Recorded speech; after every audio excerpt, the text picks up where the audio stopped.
Magandang araw sa lahat, welcome po ulit dito sa atin channel ang Showpol.ph. Maraming salamat sa lahat ng nag-subscribe indeed. Punta tayo sa atin viral SOCMED for today, April 19, 2026. Harry Roque inakusahan si PBBM ng fake news. At ang reaksyon sa pagbibigay ng ayuda sa mga riders. Mula sa Facebook page ng Ang Balita Ngayon, published as is. Grabe, may nasawi na. Naglabas ng reaksyon si dating COA, COMELEC Commissioner Attorney Rowena Guanzon kasunod ng pagsawi ng isang 44 anyos na rider na pumila para sa cash relief assistance sa Quezon Memorial Circle noong April 18. Ang naturang rider ay idineklarang D at D on arrival, DOA, matapos mawalan ng malay habang nasa pila. Sa kumalat na video, makikitang sinubukan pa siyang i-revive ng kanyang mga kapwa rider bago ito isinugod sa ospital. Para kay Guanzon, ang trahedya ay maaaring naiwasan kung mas maayos ang sistema ng pamamahagi ng ayuda. Yung pagbibigay ayuda sa mga riders, ba't kasi ginawa niyong centralized? Ba't di nyo ginaya nung pandemic na barangay-barangay na lang? Or by district? Grabe, may nasawi na, ani Guanzon. Ang init-init, ang haba ng pila, walang kain, puyat ang mga riders.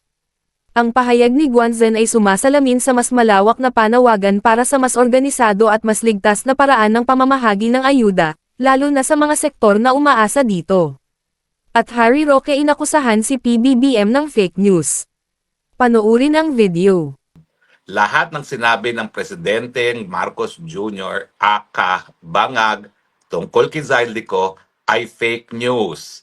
Kumpirmado po, hindi siya naaresto. Kumpirmado po, hindi nakadetena si Zaldi. Kumpirmado po, ligtas si Zaldico. So mga Pilipino, mga kababayan, hayan po, for the record, ang ating Presidente ang siyang nagkalat ng fake news. Confirmed, confirmed, confirmed. Pero nais ko rin pag-usapan, bakit ba nagagalak tayo na fake news yung pagkakaaresto kay Zaldico? Hindi ko naman po sinasabi na hero si Zaldico, ha?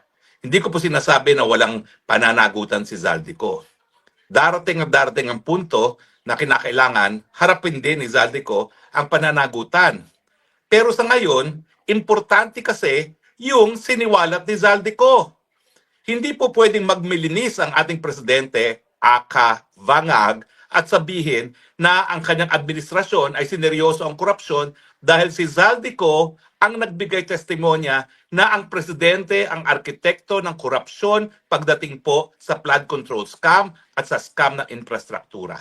Panoorin ang kabuuan ng video sa Harry Roque YouTube channel at mag-subscribe, i-follow ang Facebook ng Ang Balita Ngayon, i-click ang mga link sa description box. At yan ang ating latest SOCMED viral update for today. Huwag kalimutan mag-subscribe, i-click ang notification bell for more SOCMED viral updates at suportahan po ang ating Facebook page. Maraming salamat sa lahat ng nag-subscribe indeed. Magandang buhay sa lahat. Shukran.